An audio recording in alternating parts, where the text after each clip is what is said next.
this is a broad question, but we can narrow it down.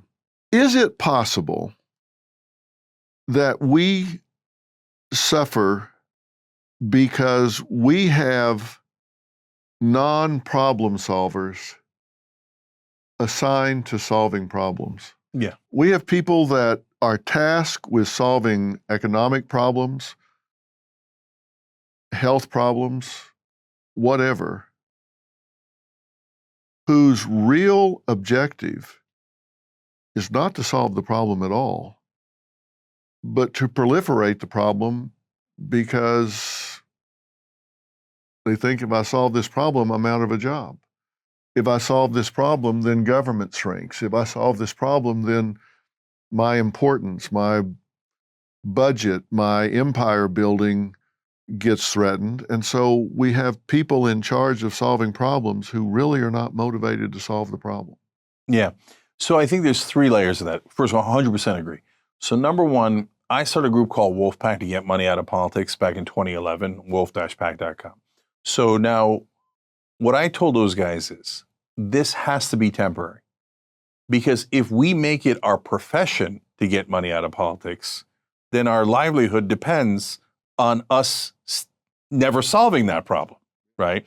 And there I just described the problem with so many nonprofits and, cause-related issues, both left and right. If you solve the problem, then you don't need the group. And so and again, none of this is a conspiracy. They never write it in a memo. It's just a groupthink of like, oh yeah, well, we should do this naturally, right? And that thing never solves. I was talking to a leader of another left-wing group now about a decade ago, and he says, you guys, Wolfpack guys, you're radical populists and stuff, and you want to upturn the whole system. You don't know anything. I've been working on getting money out of politics for the last 40 years. And I said, how's that going for you? And the answer is, it was going pretty well because he has a nice house in McLean, right? But it wasn't going well for the rest of us. So that's problem number one. Okay, but that's not the only problem. So when we go to elect people, and this one's a hard one to solve, what is the skill set you need to get elected? You need to be charismatic, dynamic, really be able to carry a message in whichever way that you do, in a way that resonates with people. Now, what's the skill set you need to govern? Wait a minute, that's a totally different skill set. You need to be able to manage, you need to be efficient, you need to be inclusive rather than fighting for your own side. Sometimes it's just apples and oranges, and sometimes the skill sets are diametrically opposed. If you're great at beating up the other side and winning an election, you might not be very good at governing. So we're selecting for the wrong thing when we do this. And now you add the third and final layer. Now, in the old days, at least, okay, yeah, they got to be dynamic and they got to do all those things and they got to be a good fighter. But now the number one skill set you need to get elected is how to kiss donor ass. Okay, and so I mean this. All these politicians, sorry if it hurts people's feelings, but they are servants. That's all they are. They're servants for the donor class. They take orders. I don't know if people know this. They sit in a booth right outside of Congress for 4 to 6 hours a day. More than half their job is dialing for dollars. But they're not just dialing for dollars, they're dialing for orders. They're taking orders and then going and doing that in Congress. And so now, oh my God, we're electing based on who can raise the most money from donors. And what does mainstream media do? They don't say, hey, this guy raised $12 million for a congressional run. That's crazy. Where did he get that money? Oh, look, it comes from this industry, that's bad. No, instead they say, the leader in the race is Bob McHenry, who raised $12 million, and he's in the lead, and he's the best. Now, they don't say best candidate. They just leave you with the impression that he's the best candidate because they called him the leading candidate 12 times because he'd taken the most amount of bribes. So this system is fundamentally broken. Yeah, we're rewarding the wrong behavior. Yep. And one of the most fundamental principles in psychology is you don't reward bad behavior, because the behaviors you reward, you're going to see more often. The behaviors you don't reward, you're going to see less often. I mean, it's just that simple. Your child throws a tantrum in the toy aisle at the grocery store where you're just in there picking up some milk and bread. You go by the little toy aisle, there's always a little section there. Kid throws a tantrum. So, oh, here, give him a toy. What do you think is going to happen the next time you go down the toy aisle? Kid's going to throw a tantrum in the floor, they're going to get a toy. We're rewarding bad behavior when, we report, oh, this must be the best candidate because more people are supporting them. Look at how much money they raised. They were doing that in the presidential race. Here's how much Harris raised, here's how much Trump raised, here's how much they spent, blah, blah, blah, blah. It seems like we're just focusing on the wrong things. You're right. I think the whole system is broken. And I hope that if we can keep talking about this, people are going to wake up to this and go, we got midterms coming up. I'm going to start paying attention and I'm going to ask my candidate, what about this? I'm going to ask them, where do they stand on this? I'm going to ask them what they're doing about this. I'm going to actually look at some reports. I'm going to look at some numbers and ask some hard questions because until there's accountability, it's not going to change. Yeah. I mean, it's not going to change until you fire all of them and get some others and people start realizing, hey, they're not going to sit still for this anymore. Yeah. And we've got to give voters whose job is not to follow politics, right? Their job is to be a plumber or a dentist or an accountant, right? They're not tracking it as closely as we are because we're in the news business. And so one guide I would give to Democrats is, number one, primaries are more important than general elections because that's where you're going to pick someone who's either going to win or lose and someone who's either going to represent you or not at all represent you, right? Because if you pick the wrong guy and he wins the general election, you haven't done anything anyway because he's just going to be part of the uniparty. He's just going to take the money and do as he's ordered, right?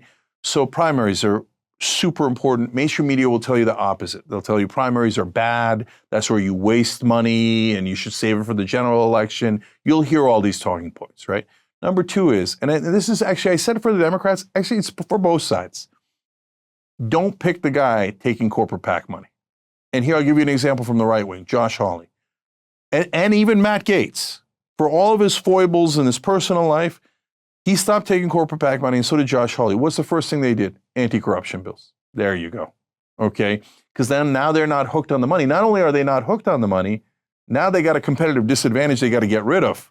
So, Yeah. Right? Yeah. So if they're taking corporate PAC money, I guarantee you they're not representing you. They're representing them. And we live under corporate rule, and mainstream media never tells you that.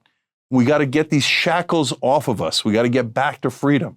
So pick honest people. And they could be crazy right-wingers that I can't stand on the cultural issues and all this stuff, but give me someone honest. I'll take someone honest over someone that's taking the corruption any day of the week. One more fact about that so that people understand how stark it is. Right now, the person who has more money in a congressional race wins 95% of the time. Really? Not 55, not 45, not 70, 95. Doesn't matter if you're a Republican or Democrat. Doesn't matter if you're on the left or the right. It doesn't matter what your policy issues are. Whoever has more money wins 95% of the time. This is the wrong system. It incentivizes corruption rather than freedom and democracy. Yeah. And look how much money is being spent on races now compared to even 20 years ago. I mean, it's unbelievably massive how much is being spent on races. What was spent on the presidential race this time? It was staggering amounts of money. So that just tells you they got a lot of debt. Yeah. They got a lot of debt they owe. And here's a question that I often ask Democrats because we're usually in primary fights with the establishment Democrats, et cetera. But again, it applies to both sides. Now, if ExxonMobil is giving, or fill in the blank, Pfizer is giving $1 million, whether it's to Pelosi or McConnell or whoever, do you think Pfizer is giving that money out of the goodness of their heart? Oh, sure they are. Of course. They're patriots. Okay. Now I'm going to solve a mystery for you in a second. Okay. And the mystery is, why are all of our politicians so old? Well, I mean, Biden, got dementia on the job. That's how old he is, right? Trump's 78, Bernie's ancient, Pelosi, et cetera. Bernie's and Trump are actually a little bit outside of this example, but But for all the rest of them, McConnell freezing on camera, right? Pelosi and Schumer can't talk anymore. Like Schumer goes out to do a press conference. I'm like, no, go back, go back, go back. Okay, so why are they so old? Because when Pfizer, ExxonMobil, and Raytheon give them $1 million, they already got a good return on investment. So they know they could rely on them. When I give them $1 million, they do exactly as I order them. You got a young guy, well, he'll probably do it, but I'm taking a little bit of a chance. Whereas Pelosi and McConnell, they give me return on investment for 30, 40 years straight. They're reliable. And they're reliable for the donors, and that's why they don't serve us at all. Yeah. A lot of people listening are too young to remember much of the details about Watergate, but I think that's where the term became famous, follow the money. Mm-hmm. It's so true. If you want to know who's working for who and who's going to represent who, follow the money. Just follow the money. Where's the money coming from? Because if they took the money, then they're going to have to perform. They didn't get it for free. They owe somebody something, and you need to see who paid the most money. That's who they're going to be working for first. And if you gave $10 at work, you're way down the chain. Yeah, you are way down the chain. You work for the person who signs your checks. You bet you do.